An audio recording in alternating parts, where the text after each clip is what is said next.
Hey guys, how you doing today? It's a windy day today. Look at my floofy hair, getting all floofy and ridiculous. Oh well, nothing I can do about it. That's what I get for not putting anything in my hair today. Well, just on my way home from the grocery store, picked up some groceries, getting ready. Oh, for a nice evening. Got my my dog is back. It's gonna be fun. So last night I watched American Psycho again. Now, American Psycho it came out in 2000. So when somebody said to me, like, hey, American Psycho, there's a film I've never seen. And I was like, oh, I've seen that film. But then I remember back 2000, like that's 20 years ago. Oh my goodness. Sorry guys, I'm fussing with my phone here. I'm getting used to holding it this way now. Everything's different now. Look at how stupid my hair looks. Slightly better. Okay. So I watched American Psycho, and it had been 20 years since I had last seen it. And spoilers for American Psycho. If you've never seen American Psycho, go watch it, then come back to this for book club discussion. I think it's an incredibly poignant and timely film for what's happening in the world today. American Psycho follows Patrick Bateman, played by Christian Bale, one of his earlier roles, and Christian Bale plays a corporate CEO in mergers and acquisitions. He's like the son of the father that owns the place, and he's a psychopath. He's driven to murder, and he's driven to kill people in this like Reagan era corporate America. And what the film really works on and really tries to make you understand is how well he fits in to this society, how easy it is for him to be this kind of a person living in the society, how he puts forward this illusionary false mask of progressive thinking. He has like a whole speech put forward, how he sounds so like we have to be concerned about environmental issues and poverty and these sorts of things. Like he has this whole persona that he presents forward as if it's him, but he explicitly states in his inner monologue that it's all a mask and he's simply not there. And this character so he goes along and he's murdering people, and then of course he goes on a murdering spree. He just goes and way bigger, like, so he's never gonna get away with this, right? He's been getting away with it for a long time. At one point he says he thinks he might have killed 40 people, and he's been getting away with it for a long time. But then he has this this like mental break where he can't hold back anymore, and he has to act on his bloodlust and his urges. So he goes on this crazy killing spree, and he just kills a whole bunch of people in a manner that he like kills police officers. He's just like not going to get away with this, and he knows it. And this is where the film takes an interesting left turn and becomes very a point of interesting discussion, because when I first watched this film, I'm 17 and I'm surrounded by other evangelical Christians living in a capitalist society, and who naively believe that people in the world actually care about one another and they're not interested in abandoning one another. And that, well, sure, these people are reprehensible. They must just be a little weird pocket slice of the society. They're certainly not emblematic of the majority of the society. And so Patrick Bateman, after like murdering a whole bunch, he's got bodies in an apartment from the person one of his coworkers. He killed one of his coworkers, and he started storing bodies in this guy's apartment, right? Like, it's very, very grisly, gruesome stuff. And so after this evening where he murders all these people, he confesses it to his lawyer, right? And over the phone. And it's this beautiful speech that Christian Bale just nails. It's so like, holy cow. Absolute powerful stuff. Absolutely worth the watch just to see this. It's incredible. Christian Bale is like really, really earns this, like really shows everyone that like, no, I'm an actor. I'm a very good actor. And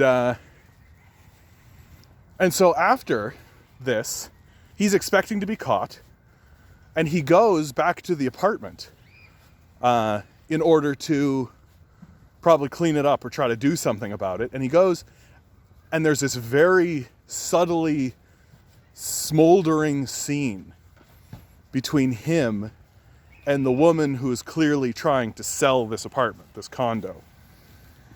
The bodies are gone. The place has been recently painted. All of the death and absurd nonsense that Patrick Bateman has been doing in this apartment is gone. It's been erased. And he's very confused. But the way that the owner or the woman who's trying to sell the place is speaking with him gives you the sense that she knows who he is. She knows what he's done. But she says to him, "You'd best go." She doesn't follow through with the police or anything like this. And the whole time, William Dafoe plays this police officer who keeps popping up to question the whereabouts of Patrick Bateman. And his friends provide him an alibi. So he doesn't even have anything to worry about with that. So then Patrick Bateman, in his confusion, goes to work and runs into this lawyer who he sends the message to. And the lawyer thought he was joking, right? He thought Bateman was joking. And then Bateman makes it very clear, no, I did this. I murdered this guy, Paul Allen. I murdered Paul Allen. And then the lawyer just is stone cold, and he looks right at Bateman, and he says, "That's not possible. I had dinner with Bateman in London on Saturday." And London is where Bateman sent Paul Allen after murdering him.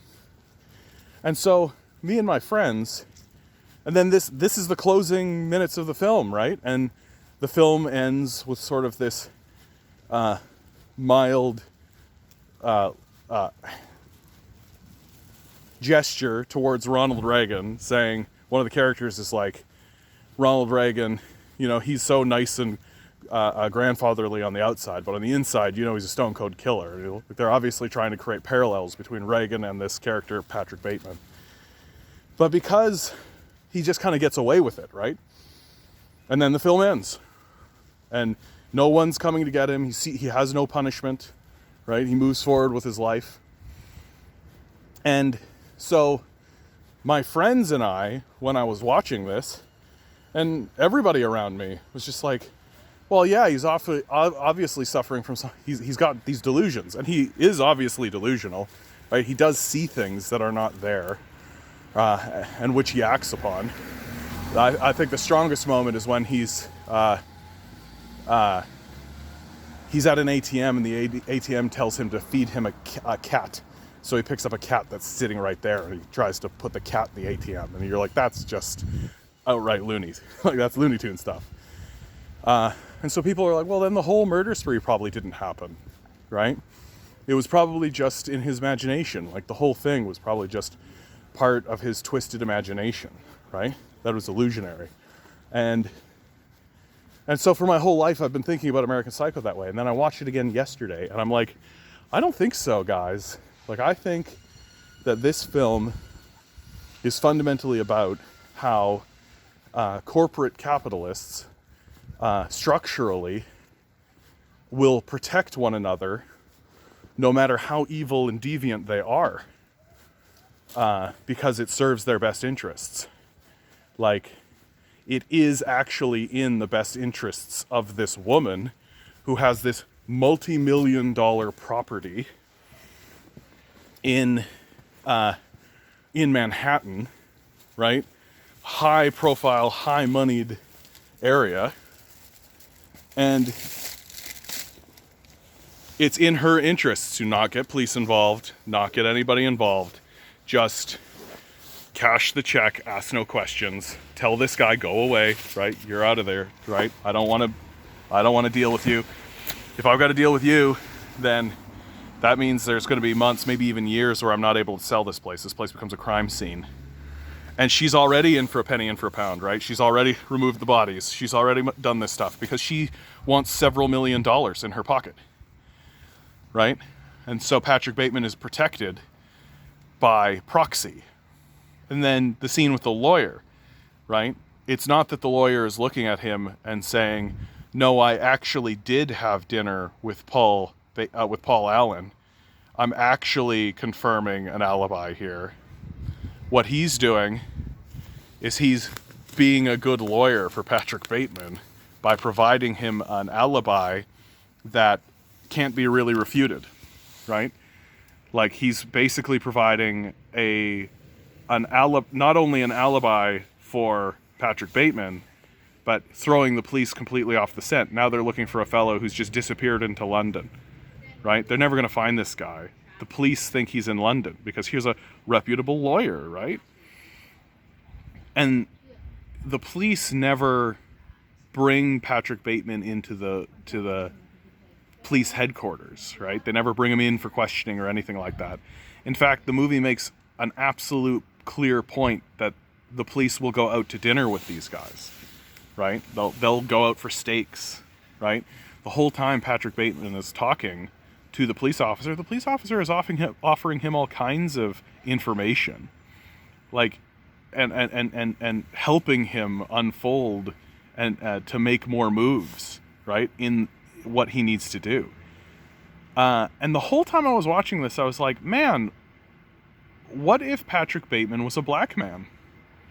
He wouldn't get away with any of this. He wouldn't get away with any of this, right? He'd be looked at real suspiciously.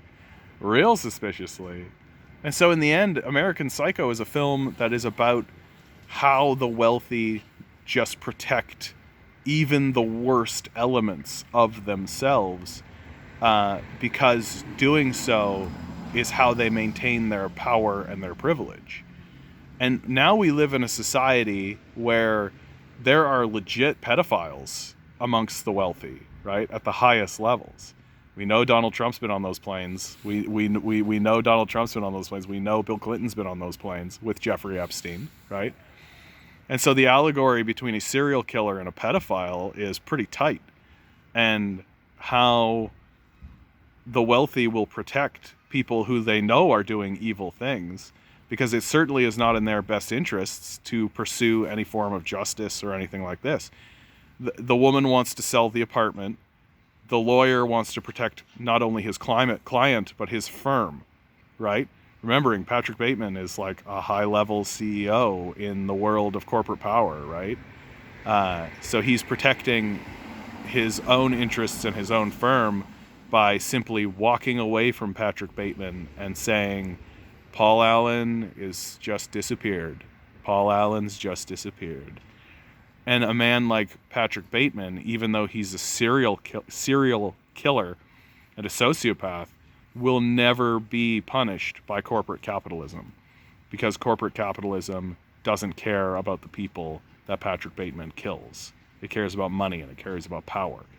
And if you are to expand that into what we know about what's going on in corporate power these days, they don't care about these children who are being exploited. They don't care about the pedophilia. They don't care about the sex trafficking rings.